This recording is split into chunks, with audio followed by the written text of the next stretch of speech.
I think the most important thing people think about when they think about how's the market doing, particularly for those of you who are a home owner and have no ambitions to sell your home. That's the majority of people who own a home, right? I own my home. I'm never leaving. I'm staying here, or I'm not leaving for the foreseeable future. But I'd like to know kind of what's happening with prices. Are they going to continue to go up? Connecticut's been one of those markets. You look at Harford County and New Haven County in particular, where home prices have continued to rise versus other parts of the country where we're actually seeing home prices on a year over year basis get into the negatives. Tampa being one of those, down 2.9%, okay, year over year. Connecticut hasn't seen any of that. We've got really low inventory. So the places where you're seeing pressure on price, even into the negatives, are places like the Gulf Coast of Florida, places like areas in Texas, these Sun Belt states that have attracted builders. Okay, so attracting builders is a good thing for affordability. When prices are moving down right now in these areas, it's not game over. It's that builders want to invest there. They see migration happening there.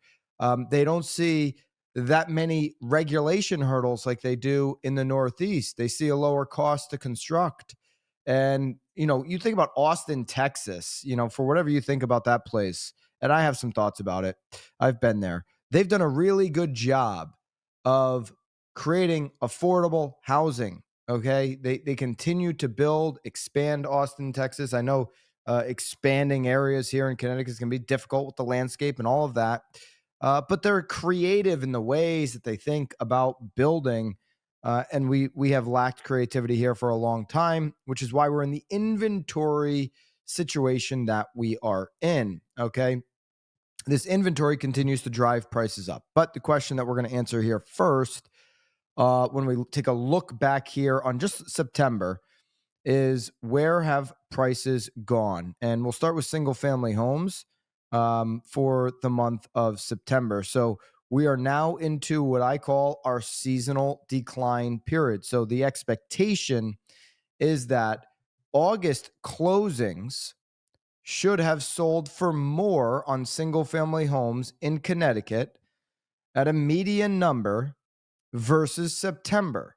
As we go through the end of the year, so summer closes out and we progress towards the holidays, the number, as it has the last 25 years, as it always has, the number each month on sales price should move down when you take a monthly snapshot. Why is that? And then I'll tell you where September is. But that happens because September properties went under contract in, let's say, July, maybe some of them early August, some of them late June. Well, late June, all of July, early August is beyond the traditional spring market. When people ask agents, when's the best time to sell? Agents often will say, well, now's a great time. And they sound like a bozo because that is what a consumer expects an agent to say. Always be selling. It's cliche realtor talk. Hey, where's your realtor pin? If you're going to say it's always a good time to sell, it's not always a good time to sell. It's always dependent on the particulars of the situation. And so it really comes down to what the need is. Is it a need for a certain timeline? Well, timeline takes out the equation of best time to sell for maximizing dollars. Okay, so there are different reasons people sell real estate. And the most common reason is a lifestyle change, but coupling lifestyle, if you can control the timeline with maximizing how much money you're going to make, how much you're going to net from that sale. So if the whole objective is, I want to make the most money possible, so when's the best time to sell? Well, that's an easy answer in Connecticut. We have like 25 years of data here in the MLS. It's always be on the market in March or April, which means taking photos now before the leaves fall off the trees, because in March and April, guess what? You may think that's spring, but there's no leaves on the trees and the grass is brown. Reach out to me at oneteamct.com if you want us to if you're thinking March or April, or you're thinking what's the best time for the spring. We'll get you your marketing package done now. Just go to oneteamct.com or email me, Byron, at oneteamct.com. That's ONETEAMCT.com. But anyway, putting that aside, March and April is the best time to be listed. It's when the most buyers are out there in any given year, and you have the lowest competition, which is why in every single year, June, maybe July, maybe the end of May, that time frame, that 6-week period, call it very end of May through middle of July, is when you see the highest sale prices in a given month on record every single year in Connecticut. And 2020 would be the outlier because the spring market was really interrupted and was pushed into the fall.